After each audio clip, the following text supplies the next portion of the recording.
भारत माता की, भारत माता की। भैया टीवी वाले जरा बैठ जाए,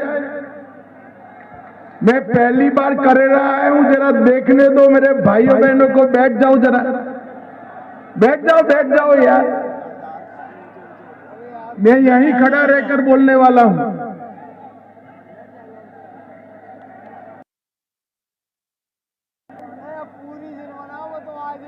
ओ पीले शर्ट, प्लीज बैठ जाओ। मेरे साथ बोलिए, भारत माता की, भारत माता की। मंच पर उपस्थित भारत सरकार के केंद्रीय मंत्री श्रीमान ज्योतिरादित्य सिंधिया जी, प्रदेश महामंत्री भाई रणवीर रावत जी, जिला अध्यक्ष श्री राजू बाथम जी, हमारे सांसद श्री विवेक सेजलवलकर जी, पूर्व विधायक श्री जसवंत जाटव जी, पूर्व विधायक बहन शकुंतला खटीक जी, पूर्व प्रत्याशी राजकुमार खटीक जी, और आज जिनको जिताने के लिए मैं यहां आया हूं, भारतीय जनता पार्टी के लोकप्रिय प्रत्याशी श्रीमान रमेश खटीक जी। जोर से ताली बजाओ रमेश जी के लिए। और आज इतनी बड़ी संख्या में आए हुए प्यारे भाइयों बहनों माताओं और मेरे जिगर के टुकड़े जैसे युवा मित्रों, आप सभी को नमस्कार। मित्रों, सबसे पहले बगीचा वाले हनुमान जी, लोरी मैया, राजेश्वर मंदिर और बलारपुर देवी को प्रणाम कर मेरी बात की शुरुआत मैं करना चाहता हूं। मित्रों, ये स्थान है जहां महान स्वतंत्र सेनानी तात्या टोपे को यही क्षेत्र के अंदर अंग्रेजों ने फांसी लगाई थी, फांसी लगाई थी। मगर अंग्रेज मानते थे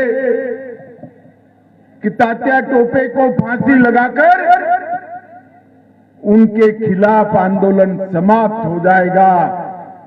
परंतु 1857 में जो लॉ तात्या टोपे और महारानी लक्ष्मीबाई ने जलाई थी, वो आजादी का एक विस्फोट बनकर निकली और देश को आजादी मिली। आज इस भूमि पर मैं तात्या टोपे को मन से प्रणाम कर मेरी बात की शुरुआत करना चाहता हूं।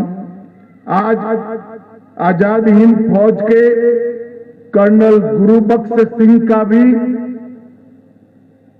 यहीं से कर्नल गुरुबख्श सिंह गए, उनको भी सम्मान पूर्वक याद कर मेरी बात की शुरुआत करना चाहता हूं। मित्रों, आने वाले दिनों में मध्य प्रदेश में चुनाव है। भैया बैठ जाओ, प्लीज बैठ जाओ। ओ काले शर्ट वाले भाई,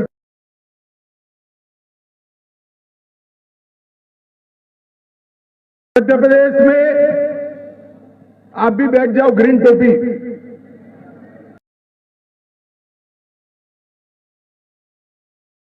मध्य प्रदेश में आने वाले दिनों में करेरा के मेरे भाइयों बहनों को एक वोट देना।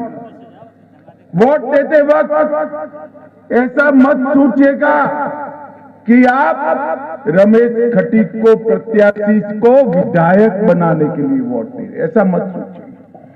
आप किसी को मुख्यमंत्री बनाने के लिए, भाजपा सरकार बनाने के लिए वोट दे रहे, ये मत देखना।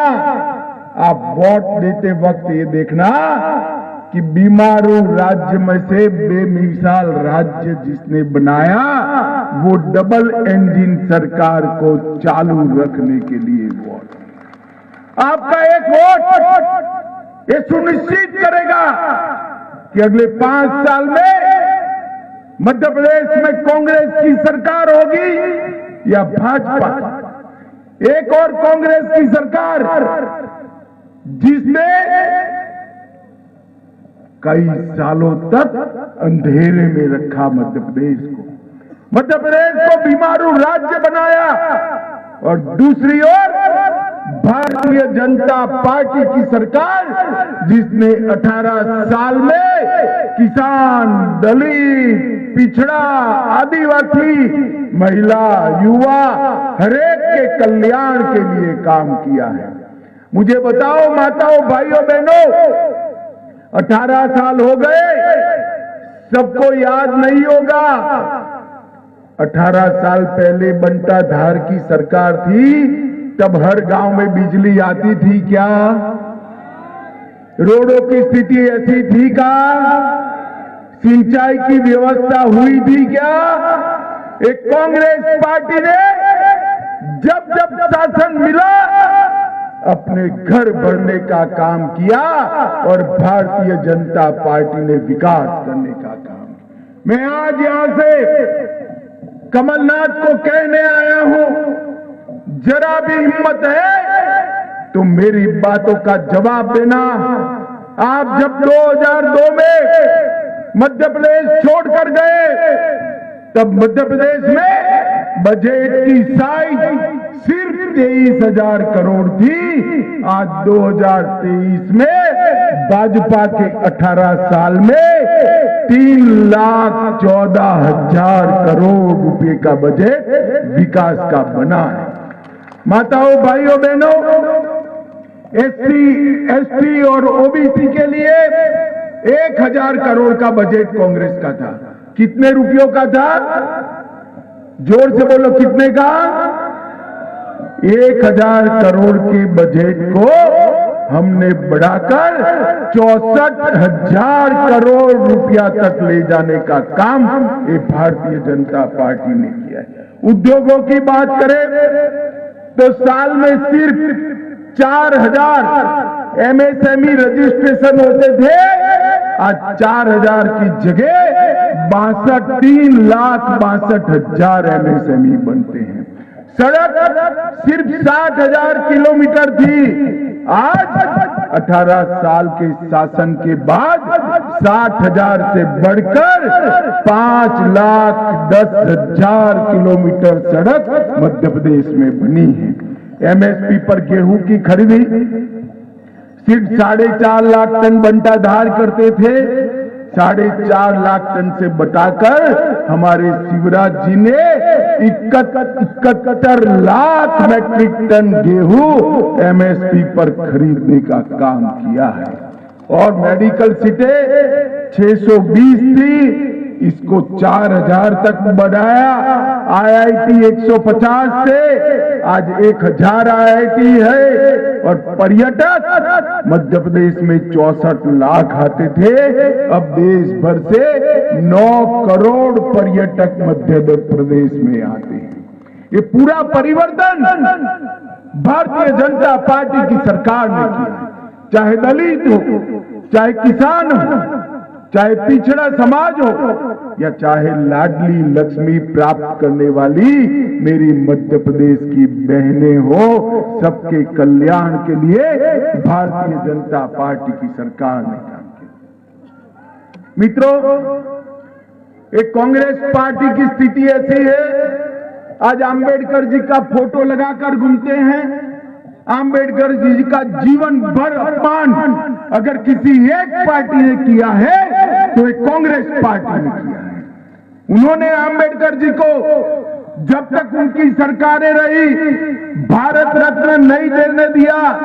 आंबेडकर जी को संसद में न आए इसके लिए हमेशा षड्यंत्र किया, और भारतीय जनता पार्टी ने मऊ में शिक्षा भूमि बनाया, लंदन में जहां ठहरे थे वहां स्मारक बनाया, नागपुर में दीक्षा भूमि बनाया, दिल्ली में महापरिनिर्वाण स्थल बनाया, और मुंबई में चैत्य भूमि बनाने का काम ये भारतीय जनता पार्टी ने किया।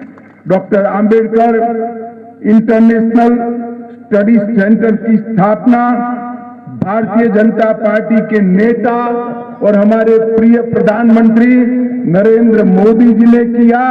अलीपुर में भी स्मारक बनाने का काम भारतीय जनता पार्टी ने किया और हमें जब मौका मिला तब दलित घर के गरीब बेटे रामनाथ कोविंद को राष्ट्रपति बनाने का काम भी भारतीय जनता पार्टी ने किया।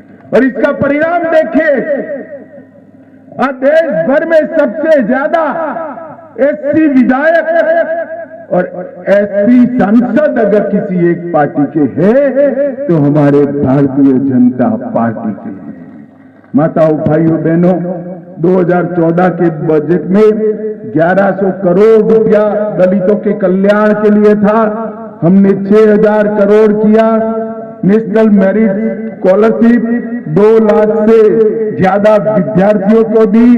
5 साल में 4 करोड़ से ज्यादा अनुसूचित जाति के छात्रों को 59,000 करोड़ रुपए की स्कॉलरशिप देने का काम भारतीय जनता पार्टी ने किया। और अभी शिवराज जी ने लाडली लक्ष्मी योजना बहनों के लिए चालू की और नरेंद्र मोदी जी ने 33% आरक्षण बहनों को विधानसभा और लोकसभा में देकर मातृशक्ति का सम्मान किया। मुझे बताओ करेरा वालों, ये चंद्रयान जब चंद्र पर उतर रहा था, टीवी पर देखकर आनंद होता था या नहीं होता था? जरा जोर से बोलो, होता था या नहीं होता था? चंद्रयान जहां उतरा वहां शिव शक्ति स्पॉट देने से हमारा दिल गौरव से भरा है या नहीं भरा है?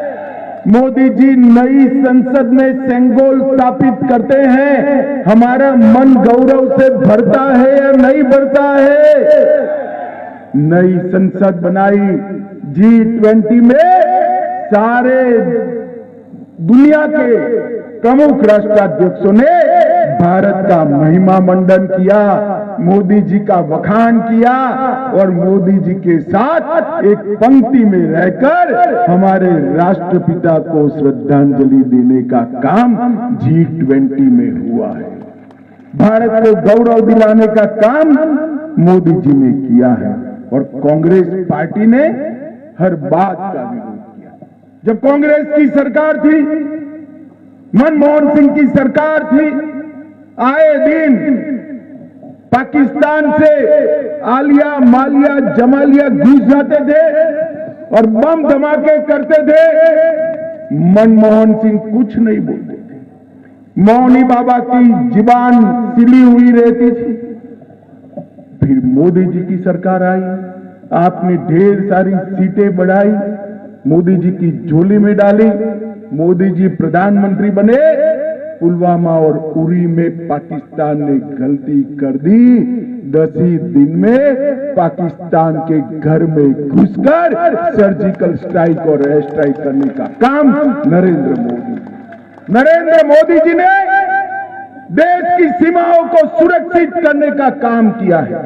मुझे बताओ करेला वालों, धारा 370 हटनी चाहिए थी या नहीं हटनी चाहिए थी? अरे जोर से बोले, कश्मीर हमारा है या नहीं है?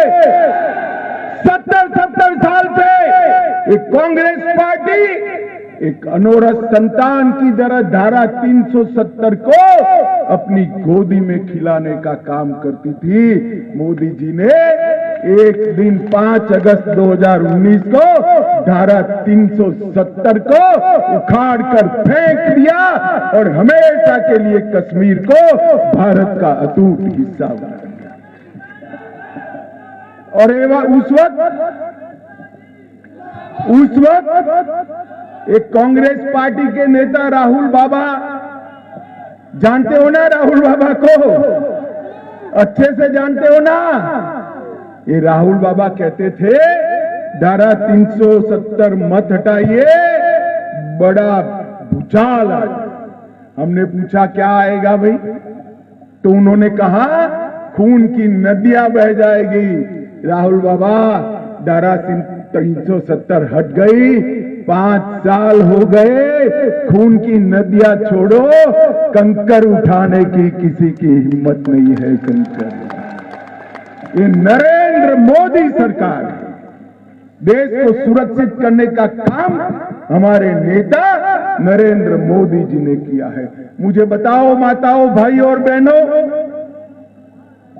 अयोध्या में जहां श्री राम का जन्म हुआ था, वहां मंदिर बनना चाहिए या नहीं बनना चाहिए था? जोर से बोलो। एक कांग्रेस पार्टी 70 साल से मंदिर के प्रश्न को लटका रही थी, अटका रही थी, भटका रही थी।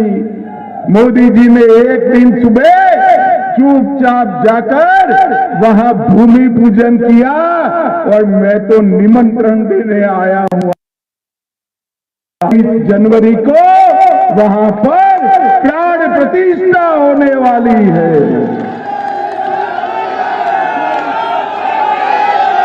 भाइयों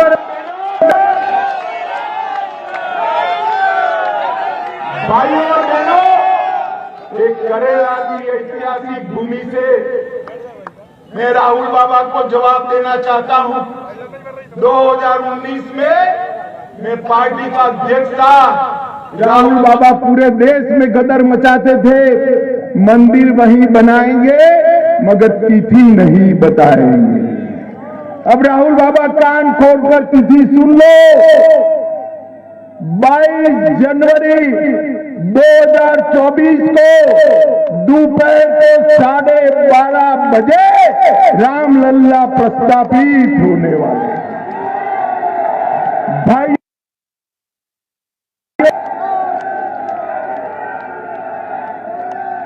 भाई और बहनों, सिर्फ अयोध्या मंदिर नहीं, उज्जैन में महाकाल लोक बना, काशी विश्वनाथ का कॉरिडोर बना, सोमनाथ का मंदिर सोने का बन रहा है और इसके साथ साथ बद्रीनाथ और केदारनाथ की भी पुनरुद्धार करने का काम हमारे नेता नरेंद्र मोदी जी ने किया।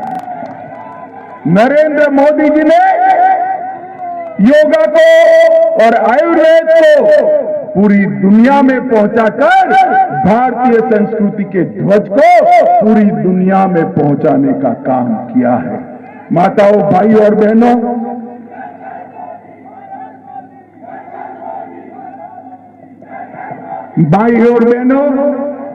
ये कांग्रेस पार्टी कमलनाथ जी को आगे कर रही है। मैं आज यहां कहना आ रहा हूं, कमलनाथ 1.5 साल आ गए किया,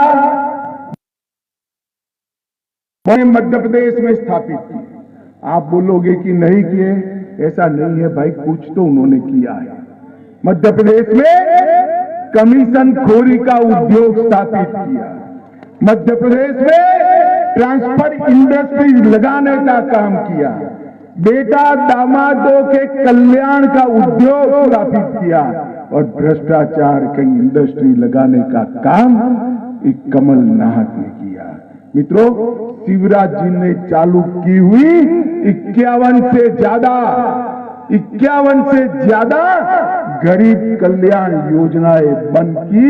मुझे मालूम है कमलनाथ आने वाले नहीं है, मगर भगवान न करे कमलनाथ आ गया तो लाडली बहना भी बंद हो जाएगी और किसानों को 12,000 रुपया मिलना भी बंद हो जाएगा। मुझे बताओ, कमलनाथ जी को लाना चाहिए क्या? लाना चाहिए क्या? 350 करोड़ का मेजर बोयर घोटाला किया, 2400 करोड़ का अगस्ता वेस्टर्न में नाम आया, 600 करोड़ का इफको का घोटाला किया और 25,000 करोड़ की कर्ज माफी का घोटाला एक कमलनाथ ने किया। कमलनाथ, इतनी आयु हो गई, अभी पेट भरा नहीं है क्या? अब क्या करना है भाई? इस बार मध्य प्रदेश वाले आपकी सुनने वाले नहीं है। कांग्रेस पार्टी 4C फॉर्मूला पर चलती है। C for corruption, C for commission, C for communal दंगे और सी फॉर क्रिमिनलों की पॉलिटिक्स। ये 4C से निकलकर विकास की धारा में मध्य प्रदेश को लाने के लिए भारतीय जनता पार्टी को वोट देना बहुत जरूरी है मित्रों। जब कांग्रेस की सरकार थी 10 साल तक, तब उन्होंने 2 लाख करोड़ रुपया मध्य प्रदेश को भेजा था। कितना भेजा था भाई? 2 लाख करोड़। कितना? और मोदी जी ने ये 9 साल के अंदर 7,25,000 करोड़ रुपया मध्य प्रदेश को सिर्फ ग्रांटिंग एड एंड डिवेल्यूशन से। इसके साथ साथ रोड, रेलवे, एविएशन और इंस्टीट्यूशन का मिलकर और 8 लाख करोड़ रुपया भेजा है। कुल मिलाकर सभी योजनाओं को मिला दे तो 10 साल में 20 लाख करोड़ रुपया मध्य प्रदेश की जनता को भेजने का काम नरेंद्र मोदी जी ने किया है। माताओं, भाइयों, बहनों, ये कांग्रेस और गरीब कल्याण इनका कोई लेन देन नहीं। नरेंद्र मोदी जी ने 9 साल में देश के 60 करोड़ गरीबों को सम्मान दिलाने का काम किया है। खाली मध्य प्रदेश में 93 लाख से अधिक किसानों को हर साल हमारी डबल इंजन सरकार 12,000 रुपया इनके बैंक अकाउंट में डालती है। 65 लाख गरीबों के घर में नल से जल पहुंचाया। 3 करोड़ 70 लाख गरीबों को हमने आयुष्मान भारत के माध्यम से 5 लाख तक का स्वास्थ्य का पूरा खर्चा माफ कर दिया। 80 लाख शौचालय बनाकर माताओं बहनों का सम्मान किया।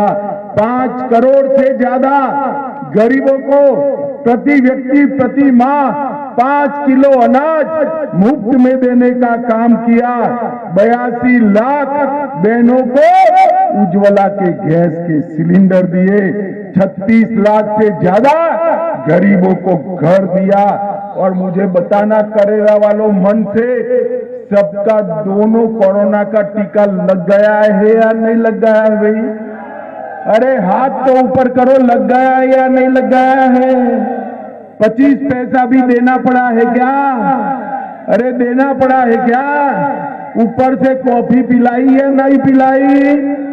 कॉफी पिलाकर कोरोना का टीका देकर इसका सर्टिफिकेट आपके मोबाइल पर भेजकर मोदी जी ने पूरे देश को कोरोना से सुरक्षित करने का काम नरेंद्र मोदी जी ने किया है। माताओं, भाइयों, बहनों, एक कांग्रेस पार्टी, राहुल बाबा उस वक्त भी कहते थे ये टीका मत लीजिए, ये तो मोदी टीका है, कुछ हो जाएगा। मगर राहुल बाबा की किसी ने सुनी नहीं, सब लगाने लगे। तो एक दिन अंधेरे में जाकर उन्होंने भी बाद में टीका लगा दिया। इस तरह के लोग हैं, कोरोना जैसी महामारी में भी राजनीति करते हैं। माताओं, भाइयों, बहनों, मैं आपके सामने मन से अपील करना आया हूं। आप जब फैसला करें मध्य प्रदेश के युवा के लिए, दलित के लिए, पिछड़े के लिए, आदिवासी के लिए, मध्य प्रदेश की माताओं बहनों के लिए फैसला करिए। आप जब फैसला करें तो देश को दुनिया में सर्वोच्च स्थान पर मोदी जी के साथ बिठाने के लिए फैसला करें। मुझे बताओ भाइयों बहनों, 2024 में मोदी जी को फिर से प्रधानमंत्री बनाओगे? अरे जोर से बोलो, बनाओगे? मध्य प्रदेश में भाजपा सरकार बनाएंगे? भाई रमेश खटीक को एमएलए बनाओगे? कमल के निशान पर बटन दबाओगे? तो मेरे साथ दोनों हाथ उठाइए, उठाइए दोनों हाथ और कमलनाथ के कान तक पहुंचे ऐसे प्रचंडवाद से बोलिए, भारत माता की, भारत माता की, भारत माता की, वंदे वंदे वंदे। करेला वालों का हृदय से बहुत बहुत धन्यवाद और साधुवाद। आप सबको शुभकामनाएं।